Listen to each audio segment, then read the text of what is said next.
Okie dokie, I believe we are all the way live. Hello and welcome to my graveyard. I'm your host of the evening, the Cemetery Man from Salem, Mass. Always taking names, kicking candy ass, live and in living color here with you on Grande's Graveyard. Yes, I know people probably wondering what the hell is in your hand. It's a brand new microphone. Now, I don't know how this is going to sound, so I figured I'd do a pre-recording with this before I try a live show with it.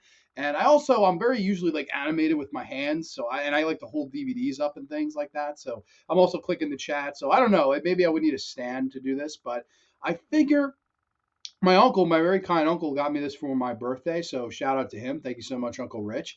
And I was like, you know what? I've never really used a microphone since my days back on the college campus.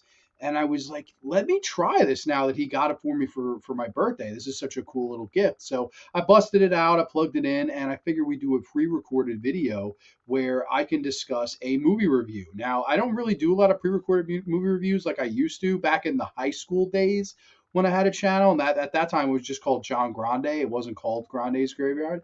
But I used to do like movie reviews and food reviews, and everything was pre-recorded because those were long before the days of even Google Hangouts. Like Google Hangouts was the precursor to StreamYard, and then StreamYard just took over the whole fucking show. I think Google Hangouts really dropped the ball. They should have just stayed going, but I don't know. It's neither here nor there. I wanted to discuss the movie I saw just a few weeks ago. I actually saw it on my birthday. Funny enough, I went out with the lady friend the day before, and then hit the Iron Crow with my good friend Johnny on Saturday. That Saturday was my birthday, so we went to a showing. And I know the movie's getting rave reviews. I know the movie unfortunately did not do that well at the box office. Like I believe it had a $15 million budget. I'm not even sure if it's gotten past that now, but I wanted to review this movie because I had a lot of mixed thoughts. Now, overall, if you're asking me, was it a good movie? The answer to that question is yes. There's no doubt that The Iron Claw was a really good movie. But at the same time, knowing the story of the Von Erichs and knowing not just who they left out and what they left out, but what they changed to kind of make the movie fit cinematically and fit in the Hollywood world, that's kind of more where I had an issue. And I mean, overall, I did like it. Like I said, and I'll get into aspects of the film, what I would have done to change the film to make it even better, because I do think this could have been. It's one of those situations where this was good, this was decent, this was passable, but it could have been great. It could have been the best movie of the year. And unfortunately, I don't feel that way about this. I actually would say Godzilla Minus One was my favorite movie of this past year, 2023. And I saw quite a few good movies. The Holdovers I thought was a damn good movie. I thought 2023 had quite a few good offerings, and I think it was definitely a step up in film from the previous year. Now, the Iron Claw, for those who don't know, tells the story of the Von Erich family, of course, who were in the promotion WCCW, World Class Championship Wrestling, in the early 1980s, all the way bleeding into like the late 1980s. I think the promotion might have been around in the late 70s, but it really started to peak like 81, 82, around that time. And basically, you follow the Von Erich family, and the whole movie is told through the story of Kevin's eyes. He's the only remaining surviving brother of the six. Although this movie tells you that there's five brothers. Yes, they left Chris Von Erich, the youngest Von Erich, out of the film. And I know the director defended himself, saying the film couldn't take another death and we couldn't have that in our film. Whatever. I think you can't leave one of the characters out, especially one that died as tragically as Chris. Like we could talk a little bit about this because this is going to be a lengthy video. At least I'm feeling it to be. So get your popcorn, get your hubba bubba, if you will, if you want to chew some bubble gum while you watch, because this is a movie that, like I said, it was good, but it did disappoint me in some ways. And yet, you leaving out one of the brothers to me was the first red flag. I don't think you should have left anybody out. I really don't. And in audibling that, I would have made the audible to make this a 10 episode miniseries, because I think you could have done that. I think you absolutely could have gotten 10 hours of material out of this, because this is a story of wrestling's most tragic family. And we've had a lot of great families in the wrestling business, whether it be the Hart family, whether it be the McMahons, and for better or for worse. I know there's a lot of, stigma that comes with those names that you mentioned. I mean, there's Harts people like, there's Harts people hate. I don't know if anybody likes a McMahon, but the fact of the matter is the Von Erich family was the most tragic because in a lot of ways they had the most upside. They had the most promise. Here were, six up and coming boys that you know, all had something about them that made them stand out from the other. Of course, Kevin was fun in ring. David was the star. I mean, David was the total package. He was the promo. He had heel heat. He knew how to sell himself. He knew how to sell in the ring. He knew how to sell as a heel and a baby. That's not easy to do. He got heat as a heel, and he got shine as a baby. I mean, that's not easy to do, but he was able to do that. David was absolutely the best of the Von Erichs. I mean, of course, you had guys like Kerry, who Kerry was this, big bulking guy, found success later in his life in the WWF. Of course, that was by the time that he only was, on one leg, unfortunately. Of course, you have Mike, who didn't really want to be in the business. His death is tragic. You had Chris, who wanted to be the wrestler the most out of any of the six, but didn't have the size, strength, or body to do so, which is a damn shame because I think Chris really had the most passion and heart out of any of the Von Erichs. And then, of course, you have. I feel like I'm missing a brother. I think I named them all. I might be if I'm missing a brother. The director missed a brother too. So I mean, it is what it is. Oh, and of course, the brother that died when, he was 5 years old. Some say he was struck by lightning and drowned in a puddle. Others say he touched a pole, got electrocuted. He is in the movie. That Von Erich brother is in the movie. If you're wondering that, but you do see the story through the eyes of Kevin Von Erich, which is played by Zac Efron. Now, I know a lot of people saying Zac Efron should get an Oscar. Zac Efron should be in the contention for an Oscar. Don't get me wrong. He did fine. He did fine as Kevin, but I thought he should have played Kerry. Like, he bulked up like crazy for the role, and I thought resembled Kerry Von Erich far more than Kevin. If I would have had my way here, I would have switched the actor Jeremy Allen White, who's in The Bear, of course, who I just love him. I think he's a great actor, Jeremy Allen White, as the great G. Wilder resemblance. I think he's just wonderful. I would have had maybe him play Kevin and then Zac Efron play Kerry. I think that would have been better just from a look standpoint because I don't think Zac Efron looks anything like, Kevin Von Erich. But minor nitpick. His acting was passable. His acting was pretty good. I don't think Oscar worthy at all, but I do think he did a good job. He did a serviceable enough job. He showed the main thing that the filmmaker and that Kevin, the last surviving Von Erich, wanted to be shown, and that is that all their brothers loved each other. They all loved each other, and I think that's the whole point of the film.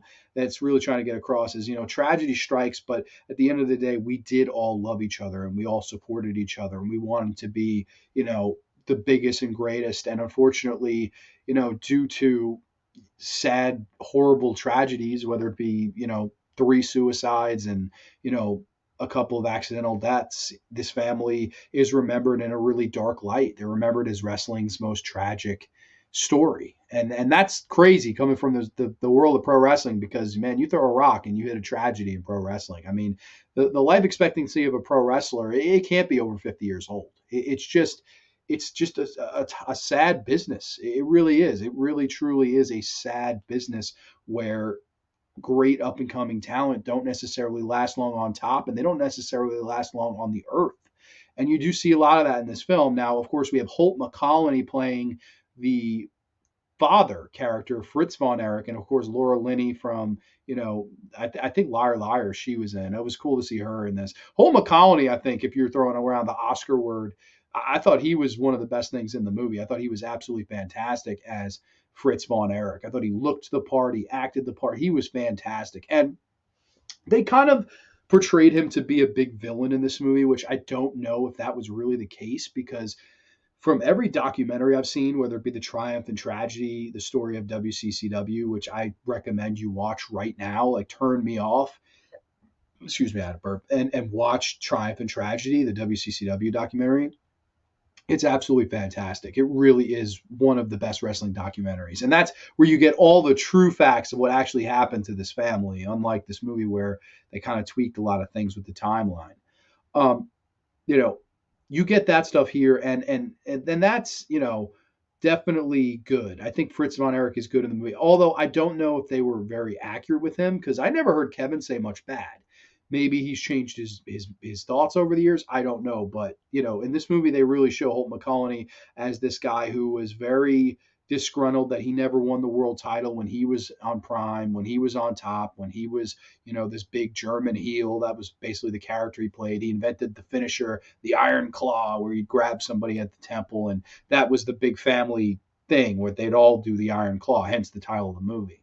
And he was very upset that he never got the opportunity to win the world's title and be a world's champion, and thus kind of groomed all of his sons to try to be what he could not, and that's to be the heavyweight champion of the world. And of course, there's scenes in the movie where he's at the dinner table saying, "Hey, my sons, I rank them all. He said, we got David, we've got Kerry, we've got Mike and Kevin," and he's listening to them, and he says the rankings can always change, almost trying to set up a competition between his sons to be the best wrestler that they can be. And like I said, all these kids, each one of them has something that they excel out, especially in the business, whereas David seems to be the one that absolutely has the ability all around.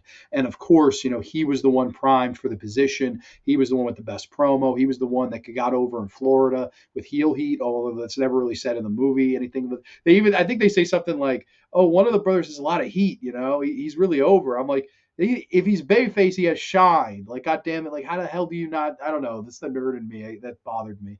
But David's primed to win a title, and of course, dies tragically in Japan. I know there's a lot of controversy around his death. In this movie, they tell you that he had a weird intestinal disease. I've heard that he was a bulimic, and he purged, got drunk, threw up, and choked on his vomit. I've heard numerous stories to how David died. I don't know what to believe at this point because I've heard literally 4 different stories of how that guy died. So I couldn't tell you. I don't know.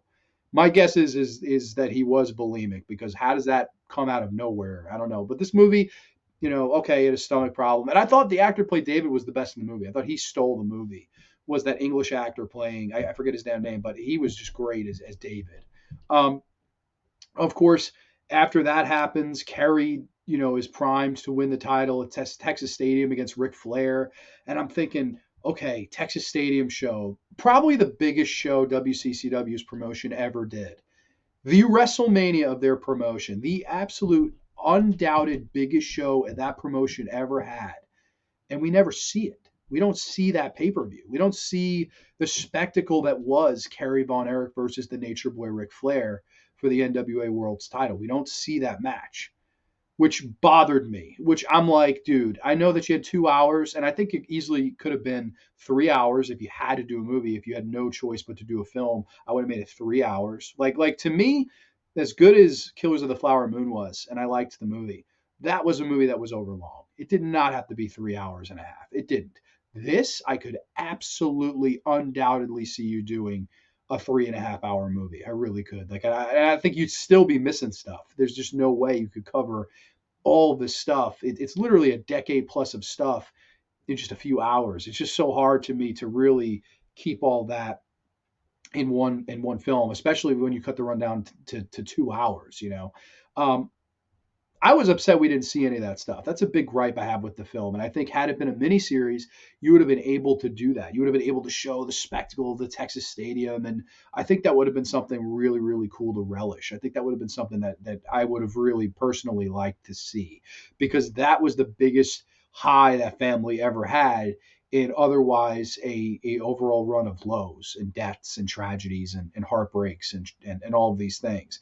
I think that had to be shown. I think that was a big mistake, not showing Jeremy Allen White as Kerry Von Erich win the world's title against Ric Flair at the Texas Stadium show. And of course, that show that people don't remember was Fritz came out of retirement, and it was really a big show that was supposed to honor the death of David.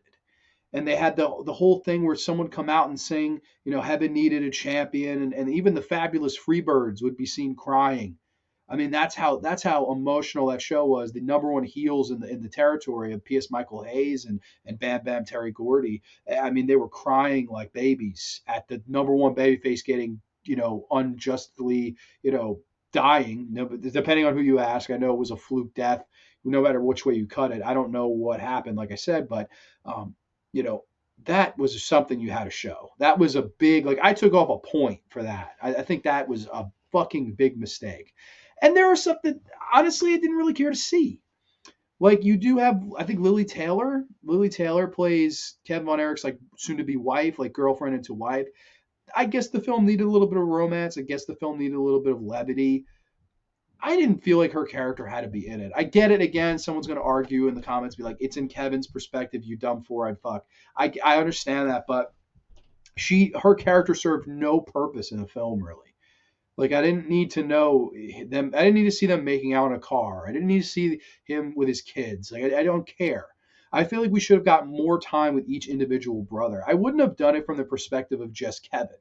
Although I understand why they did because he's the only one that's still alive to tell anything. However, I mean, I think you could have gotten way more with Jeremy Allen White than you did. I feel like Jeremy Allen White didn't show up till maybe 40 minutes into the film.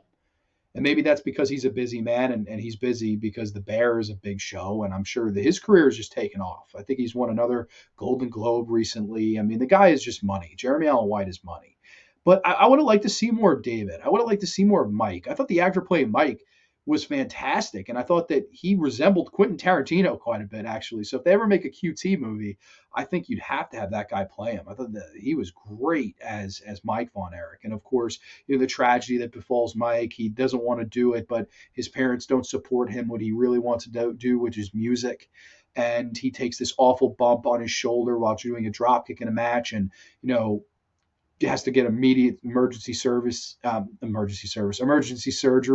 overseas, and of course it's done on his shoulder, and he goes into this awful toxic shock syndrome, which all that was real, and I thought all that was really well done. That's something again where what the movie missing out on Texas Stadium, damn, but doing the Mike Von Erich tragedy, I thought they did it perfect. Like you see that he's not really there, and there's this really tragic scene at the table where he tells the mom, "I can't be David. I can't be David." That I almost cried right there. I thought the actor was just fantastic. It's funny as all the people want to put Zac Efron over. I thought he was arguably the weakest one. I thought he was good, but I just I don't know. I don't understand the overwhelming praise for Efron. I don't think it was that great of a performance to throw babies and popcorn and soda pop in the air. But the way they did the deaths, I thought was probably the best thing in this movie because we don't see anything graphic. We hear about the first brother dying of the weird tragedy with the lightning strike. We see Mike committing suicide with the pills, and you hear the song, one of the songs that he's written while he takes a bunch of pills and just goes out into the forest. And the way that scene was constructed, I mean, it was just wonderful. It was truly masterfully directed. Like I watched that and I was like, you know what? I would hope we get more filmmakers like this that can emulate something like this. It was so well done and tragic, and you felt so sorry for this kid who his parents did not support what he loved. They forced him into something he didn't want to do, and ultimately that caused him to lose his life. I mean, he compared himself so much due to the pressure of his father Fritz to David and said, "I can't be David. There's no reason to live anymore." And I thought that was like quite tragic. I really did. I mean, that was quite sad. Of course, you do have David Von Erich dying in Japan. We don't see shots of Japan. We never see David after that scene in the bathroom at Zac Efron's wedding. He died. I was like, okay. I don't know. I feel like that could have been maybe shown, although again, it wouldn't have to be graphic. Just show me him in Japan and then knock on the door. David, that's it. Like, I don't know. I feel like that would have worked better. Again, though, it's from the Efron perspective. The film does a good job at making it feel as early 1980s as it can. Like they show a lot of the WCCW graphics, like tonight Harley Race versus Kevin Von Erich, like, and they do the Freebirds, the fabulous Freebirds versus the Von Erichs, the 3v3 6-man tags. That stuff was great. That stuff was genuine. The actor playing Harley Race I thought was wonderful. Now the biggest sore thumb in the room was the actor playing Ric Flair. I think Ric Flair, the guy playing Ric Flair, was just terrible. I thought he was god awful, and I didn't think he belonged in the movie. I mean, I thought that guy was terrible. I know there's some people defending him. There's nothing to defend. You're only embarrassing yourself if you defend the guy that fucking played Ric Flair in this. He was the worst thing in this movie. Really, truly bad. But that's, again, I guess a minute thing because Ric Flair really doesn't show up till much later in the film. You do have Kerry winning the belt. And this was something that bothered me because he wins the belt there's really no celebration of him having it. It's just him and Efron at the table. I did it. I took it home for us. And the next scene they show is him going out for the joyride on the motorcycle. And in real life, if you know the story, he crashes into the back of a cop car and ends up having to have his foot amputated.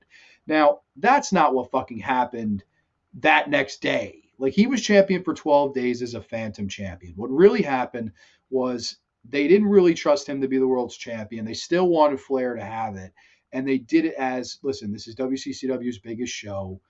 They just lost David, who was the only guy, in my opinion, that was a main eventer. I really believe that. I think Kerry was a co-main. I think Kevin was an opening match. I think Mike even was an opening match from what the work I've seen of those four.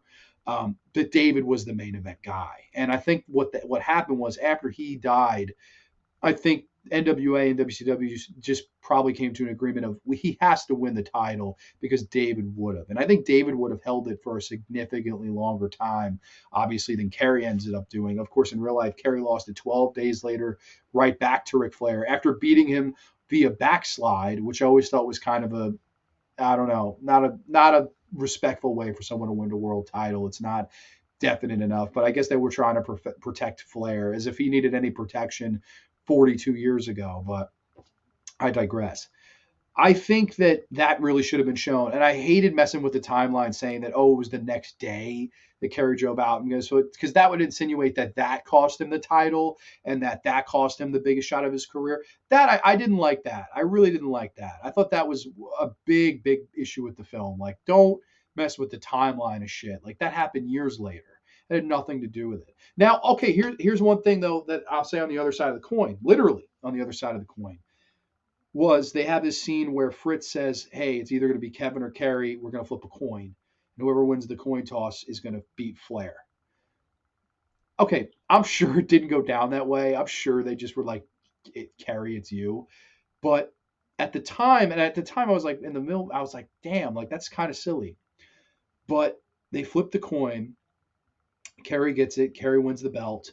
And they bring that coin back later in the movie, which I thought was the most beautiful scene I saw in the movies all year. And I saw quite a few good movies. I saw quite a few good scenes. But that scene towards the end, and I guess I'll just get into it now because what better segue, I guess. You have this wonderful scene of the afterlife where after Kerry, spoiler alert, he does shoot himself in the chest. And he did that in real life as well. Kerry shoots himself, and there's this wonderful scene of Jeremy Allen White walking out of his house, and all of a sudden he has his foot again. So we're in the afterlife. He gets in this raft, and next to him is the coin that he won the world's title with, and we see all these things that were so important to him. And he takes this boat ride out and sees his brothers kind of waiting on the dock for him. You see, David, you see Mike, and then you eventually see Jack Jr., who is, like I said, the oldest brother. And they get there, and he's like, hey, you must be Jack Jr. And there's just wonderful music playing, a wonderful sun look like it's setting behind them. Some of the best cinematography you'll see.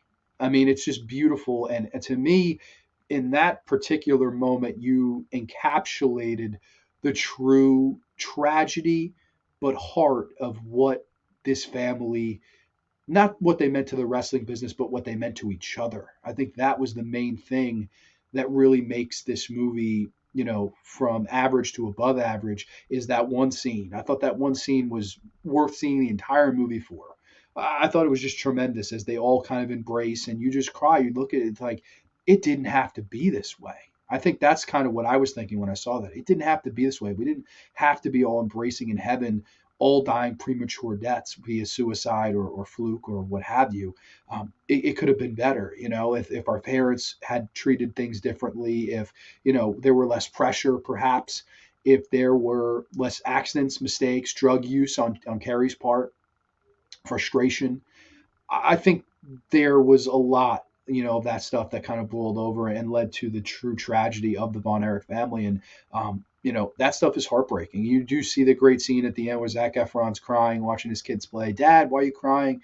And Zac Efron has the heartbreaking line, which we've heard, Kevin say it in real life. And I think you had to use it in the film, where Kevin says, I used to be a brother.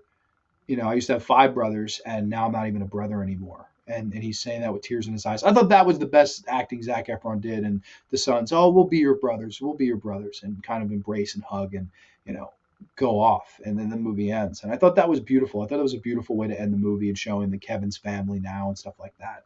I thought that was a nice way to end the film. I did.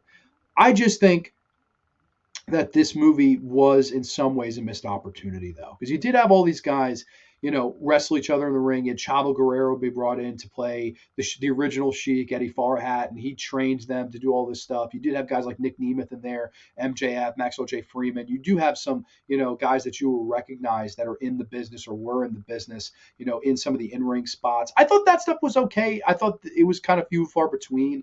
That was not the story they were trying to tell. But again, I think, had you done this as like a 10-hour season or series, you could have dedicated an episode or two to that, to the in-ring stuff. You could have got more of the Freebirds. You could have got more David, Kerry, Mike. I think you needed a little bit more of those three guys as opposed to more of Kevin's love stories, more of Kevin's kids, more of this, more of that. Like, I just thought we definitely needed a little bit more with the other brothers. And, some will say that's a nitpick. I do think it was a problem. I think there's some stories they left out. Getting it towards the end of this review, they left out stuff that I can't believe they left out. Like, they left out the whole story where Fritz was apparently like in the room somewhere and had the gun to his head and was like, "Here, Kevin, you do it too." And they all did it. What are you not? You're not man enough to kill yourself? You're not tough enough?